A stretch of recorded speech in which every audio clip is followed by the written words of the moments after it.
All right.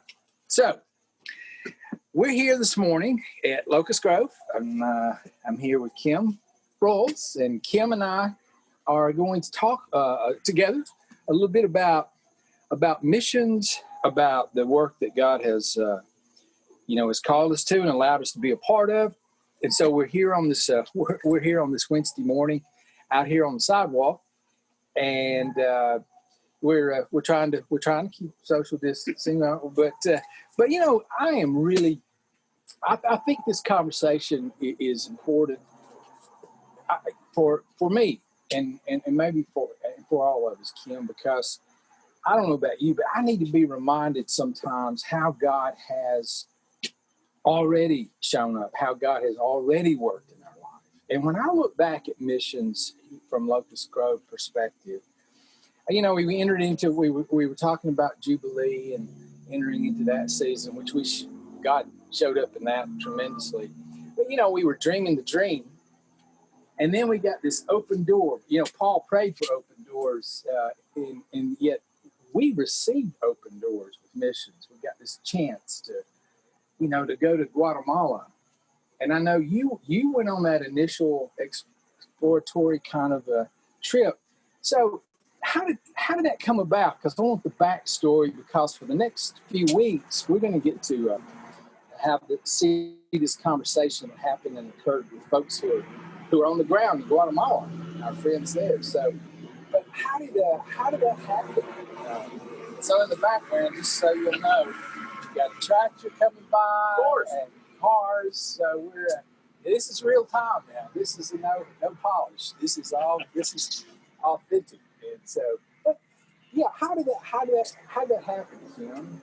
Yeah, so in 2013, you talked about Jubilee, and I think as a church, we had in our mind that once we paid off debt and once we hit our financial goals, then we would launch out into international missions on our own. And we laid out some objectives we wanted to do, and we formed a team that was like kind of an exploratory team to see, what do we want to do as a church in international missions? Yeah. And I think you and I talked about this because, we had that team. And we had already been doing some work. It's not like we weren't doing, ministry or mission work. We were, but we weren't committed to any one place or that kind of thing. And what I really love about what we're doing there in Chuluc, in Guatemala, is this model of going somewhere and serving, but not just going and serving and coming back and then never go back again. And I know that's an approach that some take with missions, but the long-term aspect of that, don't you think that's important? Right. Yeah. The traditional model of short-term mission trips is churches dispatch a team to some part of the world or some part of the country to do work for several days or weeks, and they return home never to go back to that one spot again. And in 2013, we had the opportunity to partner with Mission Firefly and to take a group of us to Guatemala on an exploratory trip, and we got to see the need among the Mayan people, the indigenous Mayan people, where they work in an agricultural society. I think the average, when in Mayan confined work, the average pay is about $1 a day, the equivalent of $1 a day, and we met lots of people, lots of families that struggled to feed their families. We met, for example, we met a family that talked about that over the course of a weekend, they had shared 2 cups of coffee and 4 tortillas among 5 people. And so people are starving to death. People don't have access to clean water. And a common theme as we talked to the Mayan villages was they talked about how grateful they were for missionaries to come, but that once missionaries came, they usually did not come back. And they felt like they had been forgotten in those villages. That's something I noticed across the years, Kim, is that, sometimes just visiting from house to house, and we probably ought to describe that. It's not the kind of visits we make here with homes, but when I would go in and visit in Chuluc, I kept hearing that don't forget us. The idea that the Mayans, in many ways, it appears to me, feel in many ways, maybe even I think it's justified in the way they've been treated. They feel forgotten. Mm-hmm. And one of the things I think that I love that we try to do, the message we try to convey to them, you're not forgotten. God hasn't forgotten you, and certainly we're not going to forget you either. We're here. Right. Yeah. You know, the Bible teaches us to reach out to all mankind, and everyone is deserving of God's love. And you know, unfortunately, sometimes in our society, we become a little spoiled with what we have and our luxury, and you know, the things that we have available to us, food and entertainment, and all the things that we have here in the United States. And for a people, you know, you mentioned, you know, they feel like they're forgotten. Well, I'm no history professor, but the history of the Mayan people is they've been oppressed for hundreds and hundreds of years, right? That's People exactly would come in, subjugate them. You know, the Spanish came to Central America, and so over hundreds of years, it's embedded in their personalities to think that they're inferior and to think no one cares about them, that they feel like they're disposable human beings. Yeah, I know, exactly. And wouldn't you say even now, presently, in Guatemala, that in many ways they still are looked upon. I mean, they get, in many ways, treated as second class. That's right. Even in Guatemala society, you know, typically Mayans aren't voting and having a voice in the Guatemalan government. There's very much a class system in Guatemala. I mean, in Guatemala, there is no shortage of resources as far as food and shelter and the things that you need in society. But the Mayan people have no money. They have no homes. They're typically squatters, which means that they've been given permission to live in the corner of agricultural fields. And as a result, the people in Guatemala who aren't Mayan, quite honestly, they have a class. It's almost a racist thing in that they look down upon the people that live in the mountains that are indigenous. And when we've gone into Guatemala sometimes and be out at more touristy areas like an airport or a restaurant or somewhere, some local Guatemalans who are not Mayan would sometimes ask, why would you come help those people? That's just the way they are. Yeah. And so there's very much an attitude in the country among the Mayan people that we don't deserve anything, and among the regular Guatemalans who aren't Mayan, that those people are why would you help them? That's incredible, isn't it? Sad. It is. And so the way in Chuluc, you know, when you first and I went with you led our team, and you continue to do that, and I'm so grateful. But the first time I went with you, and I don't know that I was prepared. I don't know that you can be prepared to see the way in which they live. Corn stalks as part of the siding of their home or their roof, dirt floors. Many of them were cooking inside, you know, on an open fire. It's just hard. It's hard to imagine that in the day in which we live, that people in the world are scratching out an existence like that. Yeah, you know, I grew up in the South, and so, you know, my family heritage is from the Appalachian Mountains. So my grandparents and great-grandparents grew up in the mountains. And the reason I bring that up is because I would compare it to probably what life was like in the Appalachians 150 years ago. Right. So when you go into a Mayan home, and you know, God's done great things in Chuluc through our ministry and through the people who've been generous in our ministry because life has improved. Right. But in the typical Mayan village, Mayans are living in homes that have a dirt floor. Sometimes they have cornstalk walls. Right. They're cooking over an open fire. They don't understand that having smoke in a home hurts their eyes, hurts their lungs, hurts their health. And so they like to keep the smoke in because it provides warmth. And yeah, most people think Guatemala is hot, but it's high elevation where the Mayans live. So, you know, we're working at elevations that's higher than Denver. And it gets cold at night. It's in the 40s at night. Right. So they view smoke as being a resource that they want to keep in the home to stay warm with. Right. So I would compare the typical Mayan living conditions to what poor people in Appalachia were living. Some still, by the way, but certainly 100, 150 years ago, living in shacks with dirt floors, no sanitation, no clean water, very little food. You know, when I came here as pastor, it wasn't quite 150 years ago, but it was close, 35.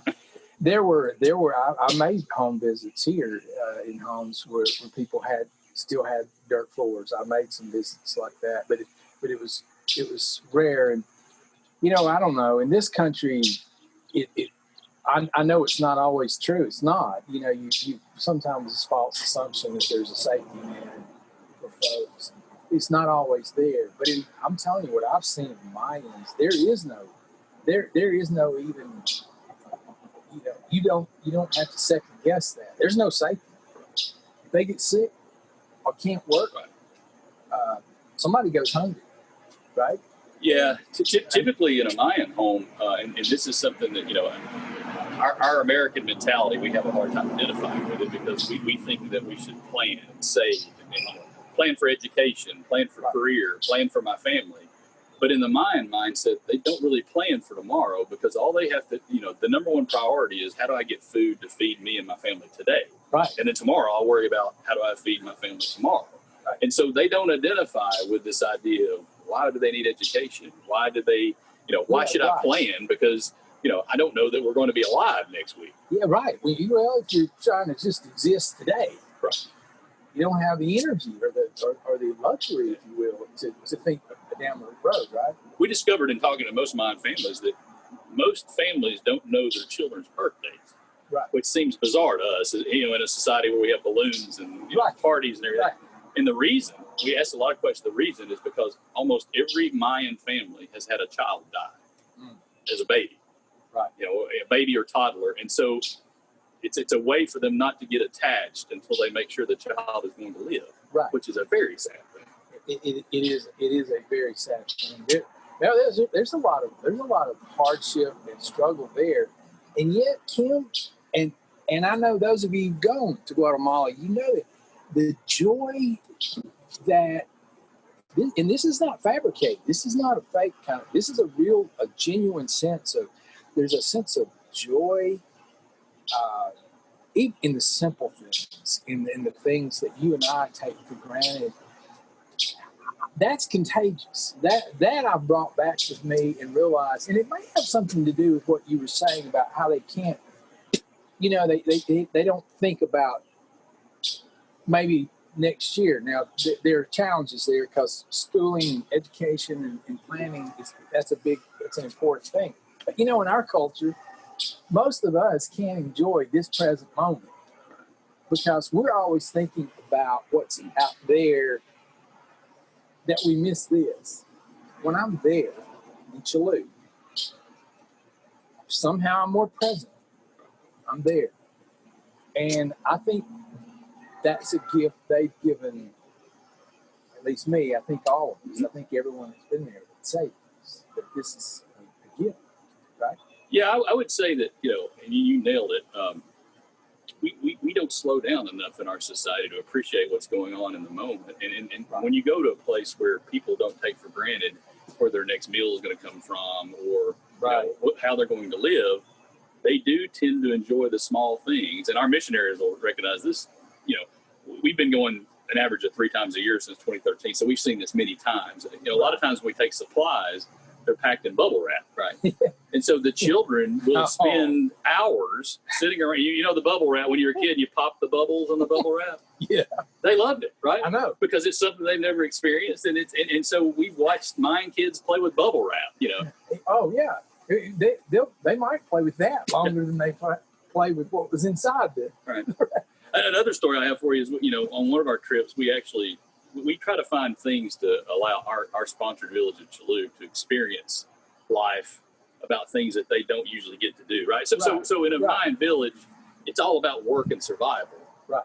So to enjoy community, to enjoy socializing with us, we feel like that's really something we can bring in Christ to share God's love, to like we would do a social here. So one of the things that we've done over the years is take them to a historic park that's only about 10 miles away from Chuluc, right, but most of them never been because they don't have vehicles and they don't have a way to get there, and they certainly wouldn't waste the time or the money to go. And in this park, there's grass. And I have watched Mayan children play for an hour or more, rolling around in the grass. And I was just fascinated watching them and how long they would stay, focused on it. And I asked our good friend Jake Toom, what they were doing. And he said, well, they don't have grass in their village. Right. So these are children that had never seen mowed grass. Right. But they live in an area where they live among fields of corn and beans, and there is no grass. Every square inch is used right for agriculture, and then their school, where the school is there in Chuluc, which is the hub. That's sort of the hub of what we're doing. that's concrete, out of necessity. It is. So, but you're right. You don't even think about something as simple as that. But no, I've been. I don't know. I've thought about it a lot. It's reminded me of how often we miss. Goodness, we miss so much joy. We miss so much in the present moment of our life that. It's not just a matter of us going there, right, and giving them or something. But when we have, and I'm grateful that we've been able to do that. But the other side is, man, the gifts that we've received from going so outweigh, in my mind, heart. Yeah, I think we probably had, I don't know the exact number, but I think we've had over 150 different individuals that have gone to Guatemala with us over the 7 years, which is amazing. Incredible. But I'll tell you, a consistent theme is that when missionaries go and come back, their lives are changed. And so what you will see from our people and our people's guests that go with us is they come back more plugged into helping in local needs in the community. Our Guatemala missionaries are the first to respond when there's a need in the community at local schools or during this pandemic or when, for shut-ins. And the other thing I notice, honestly, among our missionaries is they start to change a little bit and enjoy life and the small things in life, just like you're talking about, because they've learned from the Mayans. Exactly right. And I so agree with that. And I've seen the same thing, for anyone, and not just at Locust Grove, but anyone who thinks, well, going to some place like Guatemala when there's so much need here, why would you? Listen, that in no way diminishes the work that's done here. I'm telling you from a pastoral perspective, I've watched this, I've witnessed this. This is the truth. I've seen people who've gone to Guatemala who may or may not have been that plugged into some of the service aspects of what was happening and come back and suddenly, man, if there's a need, like you said, you can count on investment. They're going to be there and give what they can, because there's something about serving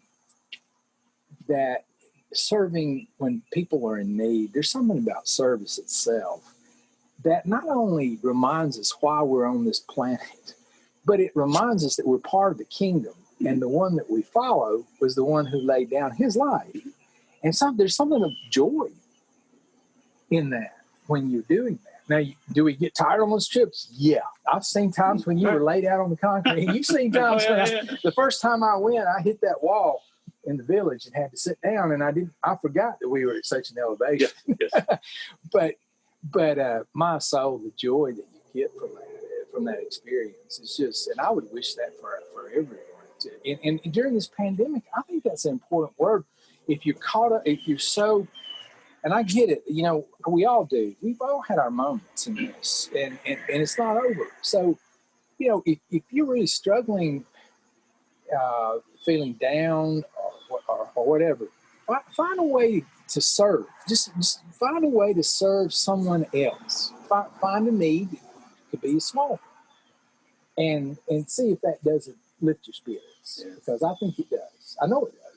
Yeah, I agree. I mean, Jesus in the Great Commission told us to take the word to all nations and everywhere. He talked about doing it locally and in our region and in other countries. And I think that, as a mission team, what we've tried to do is, it's not this or that. It's both, right? We want to serve people in other countries, and we want to save people in this community. That's exactly right. That's exactly right.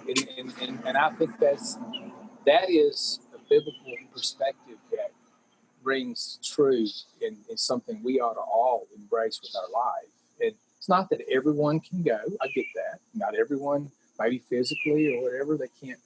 But everyone can support this. That's right. Prayer and just encouragement and being invested in the story. And we have examples of that. I mean, we have people like Ron. I'm thinking of Ron in this moment. Ron, if you're watching, the joy that you've given that village with making those tops is just incredible. And Ron's never been. He's never been. Never been.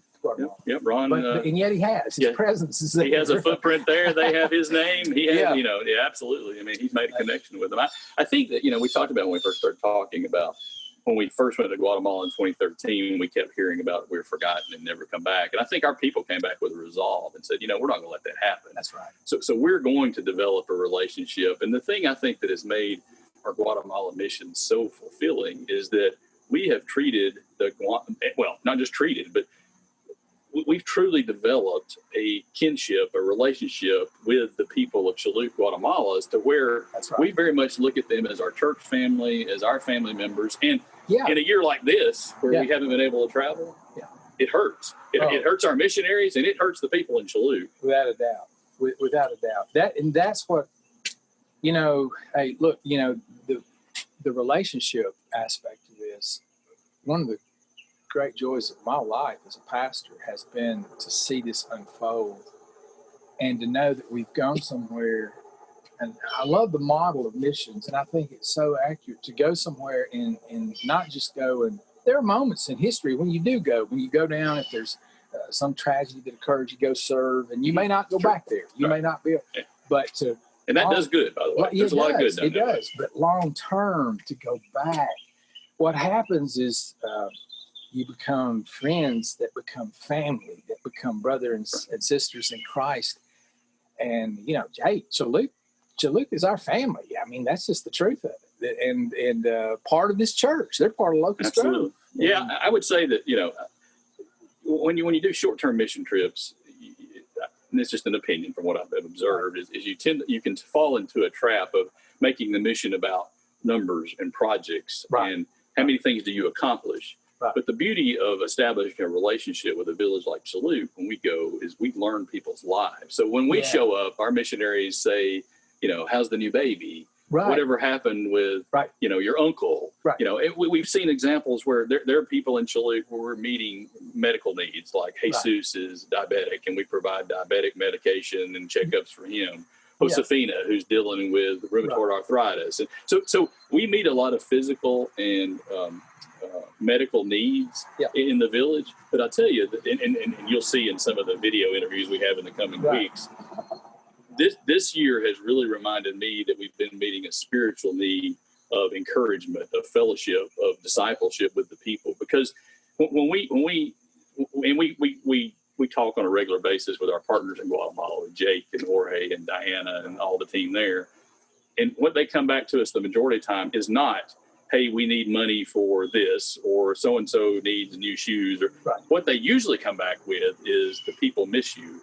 The people want to know when you can come back. Right. The people want to know how you're doing. Is everyone in the church okay? The people at Chuluc are praying for you. It's very much a relationship-based mission. It most definitely, and that's what I love about this, Kim.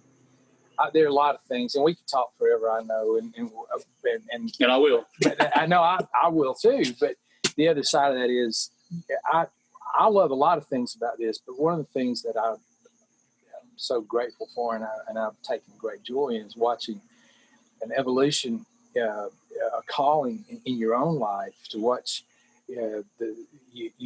You kind of why you're here. You've got a sense of what your life is and the calling on your life. And I love that. And I think there are others who've had that same experience that's come out of this. And, that's just, for me, it's just joy, because I think that's you want to talk about, the zone or the sweet spot or whatever people want to talk about. That's it, man. When you can find that with your life, there are challenges and there are ups and downs with it, but there's just no better place to be.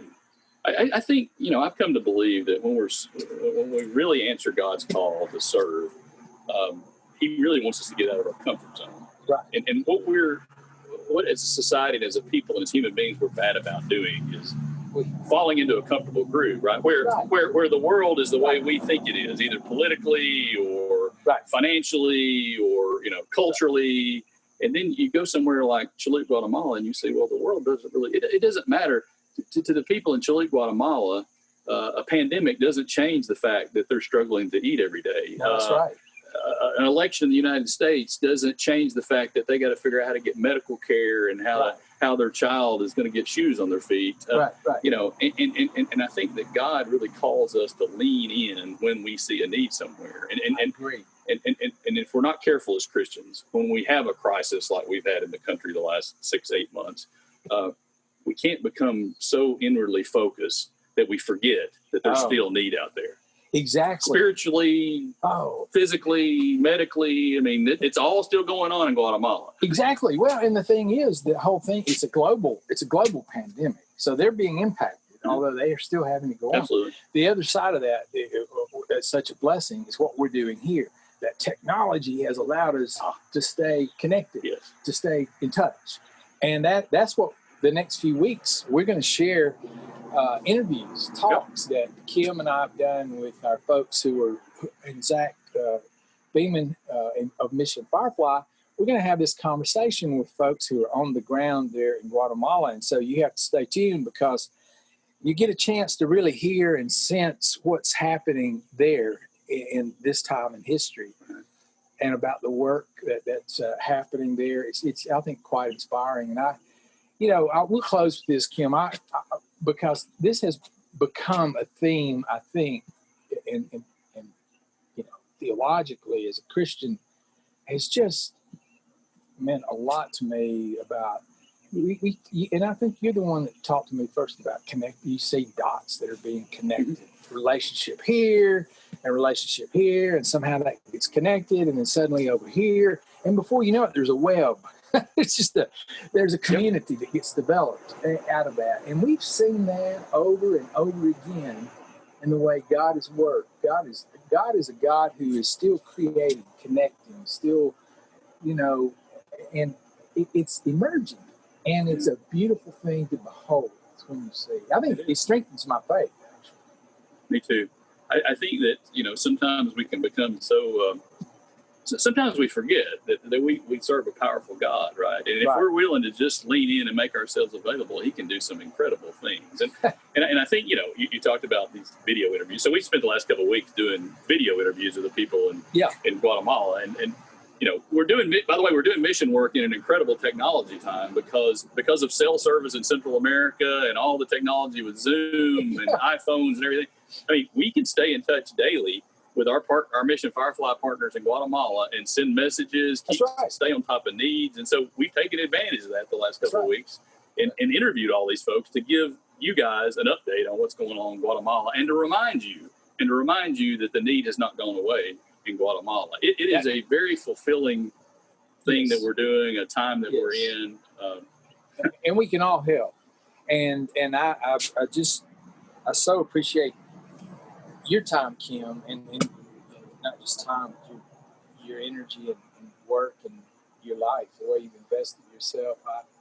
It's a blessing to see, and I'm grateful for you, and I'm grateful for all the folks who've gone to Guatemala. And I also, I hope you already know this on Facebook and social media. You can follow that story. Kim does a really good job of putting stories up, and there have been others that have put pictures and things, but this is a great way to stay informed and to stay connected.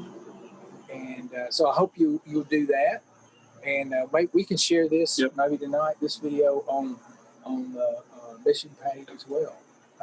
Over the years, we've for every trip, we've always put an album in place that contains all the photos from every mission trip. And I would encourage our missionaries and those that have been plugged in to go back and look at those, photo albums from 2013 and 2014 and 2015 to look at how far we've come. Yes. And what God has really done there in Chuluc. It has been unbelievable. I remember I know, Bobby, I'm rambling, but no, it's fine. The very first time, and you'll remember this, that our team put a water system in Chuluc, Guatemala. Pastor Jorge stood up to dedicate that water system, and he told the story of the woman at the well, and he talked about the living water and the water that was available through Christ, and paralleled it with the new clean water that we've made available with the system.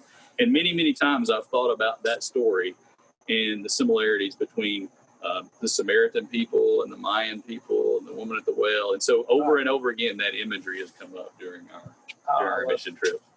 I love that. That's right. The water brings life, right? Mm-hmm. And man, this whole missions endeavor has brought life to us at Locust Grove. I don't mean to just what we've done in Guatemala. I mean, it's brought a lot of life. And sometimes in difficult seasons of ministry, it's brought life. And it remains that way. And it's my prayer, my commitment is it will outlive it will outlive us, Kim. I see it in other generations now, taking shape and form, so that, you know, the work that goes on now will continue down the line. But what we do now matters. So we ask for prayer and support and for investment, to invest in this, because God is doing a great work. And I certainly appreciate you joining me on this conversation. And thanks to each one of you. No kidding. Stay tuned. Wednesday nights, we're going to have, beginning next week, we have these interviews, and it's going to be something I think that it will inspire you and will inspire all of us. We enjoyed having the conversation. Yeah, if you haven't thought of Guatemala in a while, this is going to put Guatemala back on your mind. The conversations we've had with Jorge and Efrain and Diana and Jake and the team there, it's really going to give you insight as to what's going on, and it's going to remind you about what an inspiring mission this is. Yeah, we had a chance to actually talk to Diana in Chuluc. She was there. The coverage wasn't great, but we had this conversation. Got to see the ladies working on their project. So I'm looking forward to watching it myself, and we will be watching. So if you have comments or questions as that is played on Facebook, we'll respond. You know, if you have a question about how to get involved or whatever, we'll watch that and we can respond that way. So for now, take good care of yourself, each one of you. Blessings on you. And Kim, thanks again, my friend. And to all of you. Muchas gracias. Yeah, to all of you. Grateful for I know we all should be, right? Grateful for life, grateful for this present moment, grateful for what God is doing, has done, and will yet do. Amen. So, Amen.